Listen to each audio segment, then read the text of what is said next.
Hi, Julie Jones from SSB Performance, Smarter, Stronger, Better Mindset Training, here with this week's Mindset Made Simple Tip of the Week, brought to you by Game Day Sportswear. This week we're talking about 3 P's to enhance your performance, especially under pressure. Well, last week I got to spend time in Dallas, and this past weekend I got to spend time with USA Softball in Vero Beach at the 18, 16, 15U National Identifier. So kids from all over the country are flying into Florida, literally all over the country, Alaska, Hawaii, California, right down the road in Orlando. But kids from everywhere, of course, kids from Ohio and our HPP program here, all there in hopes to get into the pipeline that leads to the women's national team. Really exciting. It was like a petri dish for mental performance. And I was hitting ground balls, throwing front toss, watching games, organizing teams, all the different things that we did. But I could not take off my mental performance coaching hat. All I could think about was how important a mental performance operating system is in high pressure situations like this. When I first walked up to the field, I was talking to one of the selection committee members, and she was commenting on the fact that they know that everyone there is nervous. Like they really want to get a little sick or pee their pants, right? They're nervous. They're in front of some of the world's best softball players. They're in front of the people who are deciding who's going to represent the United States in our 18U and under programs all over the world. How exciting is that? And as I was watching, I started to think of ways that we can use the mental game to enhance our performance in the moment, under immense pressure, in front of some of the world's best, when we know that everyone is looking at us and everything we do is being evaluated, and that evaluation will make a difference on where we go next. So as I was thinking, I was watching as we were hitting fly balls at one of the evaluation areas. We had an outfielder come in to cover home plate. Well, outfielders don't cover home plate. In fact, they really don't cover bases, and they really don't like picking the ball up off the dirt all that much. Unless they're an infielder as a secondary position, this is uncomfortable. And they're, good throws, bad throws, everything coming in. They're sitting there right by us. Nick Mullins from the men's team was there hitting fly balls, and we're all standing there, and they are so nervous and uncomfortable. And it was like I could hear their brains grinding, like literally grinding, because they were thinking so much about what we were thinking, about what the evaluators were thinking, about what everybody else was doing, about whether or not they were good enough to do this and what they were going to do. Oh my gosh, oh my gosh, oh my gosh. And it really slowed them down. Now, I don't know how agile and what kind of good gloves or not such a great glove some of these kids have, but they're all there for a reason. They're all very good softball players. But this discomfort in pressure, although we weren't evaluating them in this situation, we told them that numerous times, they were still thinking about stuff other than the ball as it was coming in.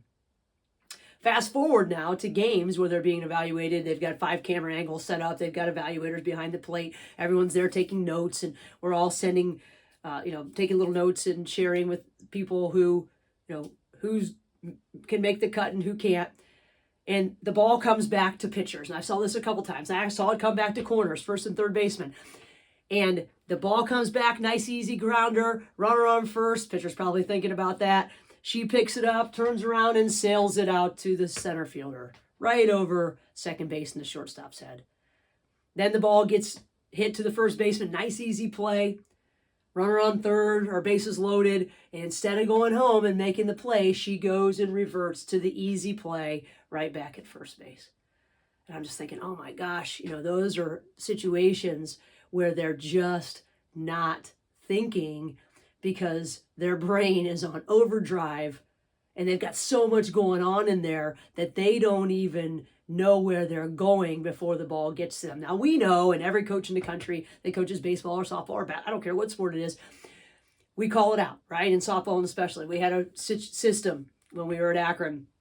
We say the outs, point to the bag that we're going to talk. Everybody has to say it, or we have to start all over. It becomes a routine. And again, sometimes routines are good, but sometimes we just go through the motions and we're really not thinking about it. But these kids obviously weren't planning, P number one, they weren't planning for what they were going to do next.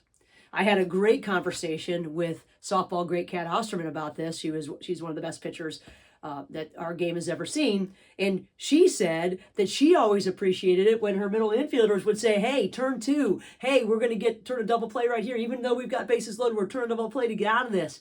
And not only, she knew what to do. She's one of the best players in the world. She knew what to do. But hearing that helped her think about what she wanted to do and then see what she wanted to do and be more ready for it should the ball come back to her. Now, is the ball going to come back to her? Who knows?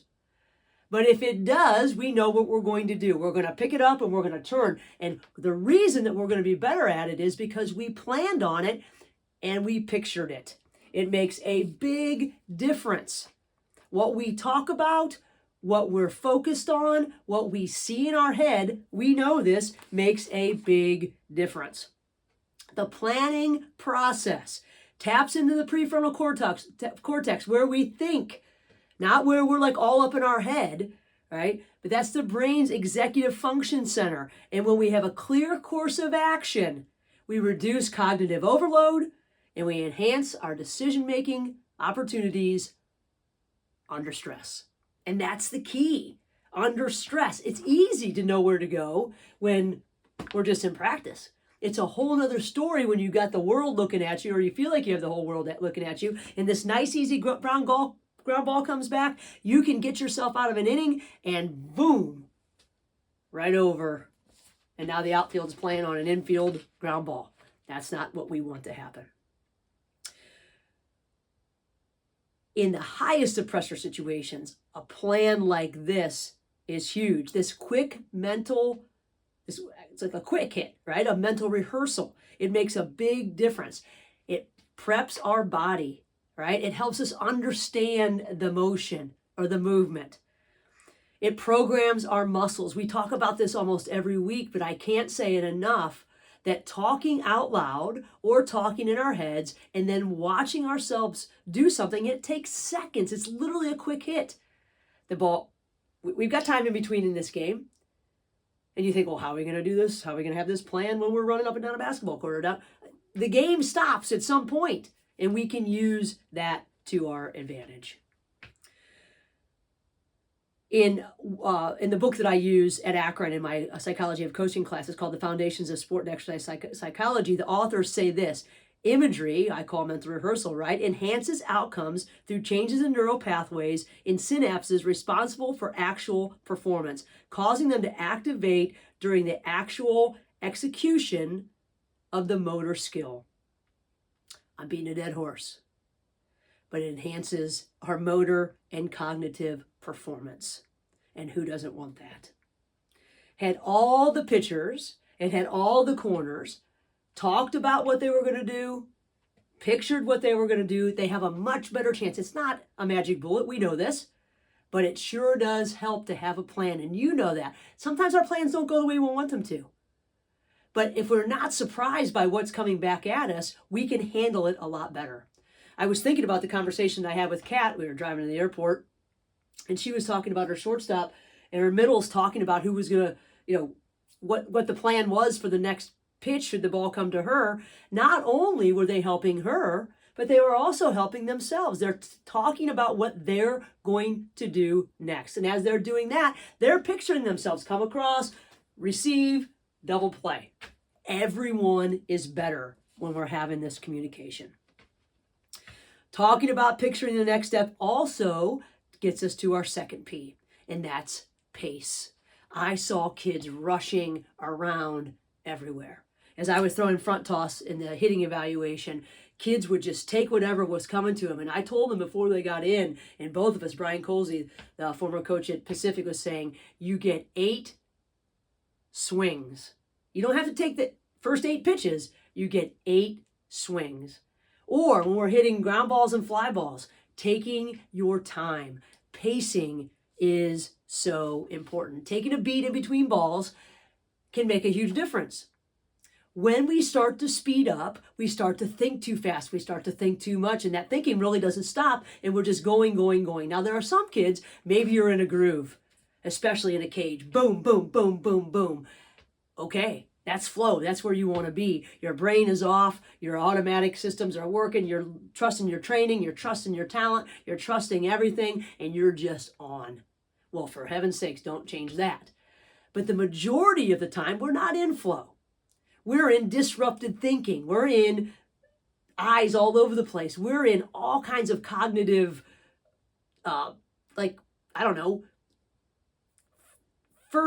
crazy stuff going on up there. I can't think of the word I want to use. It's like looking through our fingers and trying to see what's in front of us fully, because our brain is just going on and on and on. Back to the grind that I can hear when these guys were talking. But as the great John Wooden said, we can be quick, but don't hurry, right? It's about maintaining speed without sacrificing control. Of course, I'm not saying we slow the game down. I'm saying we get into our pace and we decide what we have control over, and we do that. And then we're focused on what we can control. It builds our confidence. It gives us agency. We know that agency, when we feel like we have agencies, control, another word for control, we actually even live longer. That's awesome. When we get in a rush, our autonomic nervous system defaults to our fight or flight. And all of a sudden, our thinking sort of goes out the window. It gets bogged down because we're just boom, boom, boom, boom, boom all over the place. We feel rushed. We're in this state of overdrive, and it can impede our cognitive function and our decision making, and it wears us out. So in the basketball, again, how we're going to slow down? No. But just because the other team's running up and down the court doesn't mean we need to join them. We need to play our game and control the pace.